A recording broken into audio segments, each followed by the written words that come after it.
소설 항변 부제 김노인의 7년 전쟁은 김노인 소유 토지의 강제 수용과 그에 대한 저항을 다룬 이야기입니다. 소설 항변은 김노인이 자신의 토지가 강제 수용당하자 이에 대한 불만과 저항을 나타내는 이야기입니다. 김노인은 자신 소유 토지를 강제 수용한 하늘시를 상대로 수용 보상금 증액 소송을 제기하지만 최종 패소하고 결국 대한민국의 보물 1호인 동남문에 불을 지르는 극단적 선택을 결심합니다. 이 소설은 현실의 사건을 바탕으로 구성하여 개인의 권리와 공공의 이익 간의 충돌이라는 사회적 이슈를 중심으로 전개되며 사회적 불평등과 법적 시스템에 대한 비판을 담고 있습니다.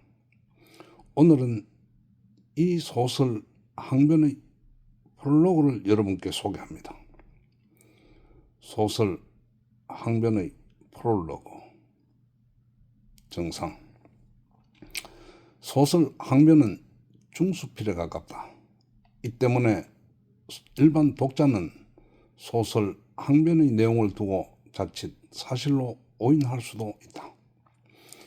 특히 소설 속 최노인에 의한 숭례문 방화는 실제한 사건이다. 중략. 이 사실과 함께 국가 또는 시도 등은 택지개발, 도로건설, 댐 건설 등 공익을 목적으로 하는 토목 및 건설 사업에 필요한 토지를 토지보상법에 따라 토지주와 협의 매수의 절차를 통해 우선 매수할 수 있다. 그러나 공익을 목적으로 하는 사업에 필요한 토지에 대해 토지주와 협의 매수가 이루어지지 않은 때 해당 공공기관은 관련 토지보상법에 따라 필요한 토지를 토지주로부터 강제 수용한다. 이를 위해 정부는 국토교통부 산하에 중앙토지수용위원회를 두고 있고 국가, 시도지사 등은 중앙토지수용위원회의 수용 제기를 거쳐 공익사업에 필요한 토지를 강제 수용한다.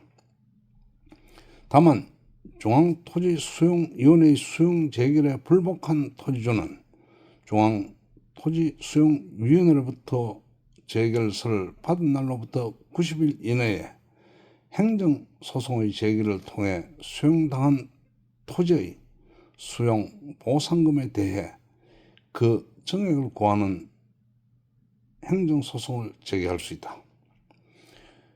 이렇듯 국가나 시도 등과 토지 수용을 두고 개인이 자주 충돌하는 지점 중에 하나가 바로 공익을 목적으로 하는 사업상 필요에 의한 토지의 강제 수용에 따라 발생하는 공공기관과 개인의 이해가 충돌하는 때이다. 이런 이해 충돌이 일어난 때 개인의 피해가 구제될 가능성은 매우 낮다. 이때 개인은 그 억울함의 덫에 갇힌 채 그 억울함을 풀기 위해서 스스로 자신의 온몸을 던지지만 그가 입은 피해를 구제할 수 있는 현실적 수단이 사실상 없다. 이때 피해 당사자로서 토지주는 자신이 입은 피해를 구제하기 위하여 새로운 행동에 나선다. 피해자로서 토지주가 선택한 새로운 행동은 마지막 수단으로서 거리에서 자신이 당한 억울함을 사회를 향해 소리치는 일이다. 이런 형태의 개인 행동을 두고 우리는 1인 시위라고 말한다. 이런 시위를 제재할 수 있는 관련 법률은 없다. 한편 그에게 1인 시위는 의로운 행동의 표상이고 나라다운 나라, 법과 원칙을 지키는 정의로운 나라를 세우는 초석임을 스스로 자부한다.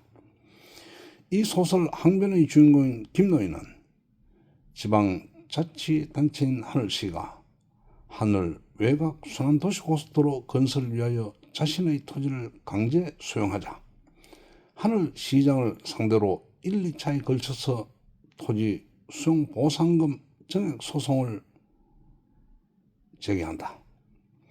하지만 김노인은 이 소송에서 최종 모두 패소한다. 이에 김노인은 해당 판결에 대해 위법하고 부당한 판결이라며 해당 패소를 끝내 인정하지 않는다. 그 끝에 김노인은 1인 시위와 함께 패소한 이 소송에 직간접 참여했던 인사들, 곧 공인감정평가사, 공인감정평가사의 위법 행위를 수사한 검사, 기타 이 사건을 판결한 판사 등에 대해 저격에 나선다. 하지만 김노인은 자신의 의지가 끝내 관철되지 않자 국가 지정 문화재로 보물 1호인 동남원에 끝내 불을 지르고야 말겠다는 자신의 의지를 피력한다.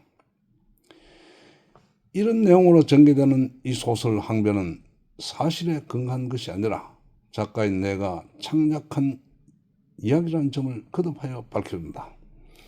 더구나 지금 제22대 국회 법제사법위원회에서는 검사 탄핵을 위한 청문회가 열리는 등 검사의 사건 조작 또는 증거 조작 등의 문제가 제기되고 있다. 이런 점과 이 소설의 내용이 맞물리지 않았으면 한다.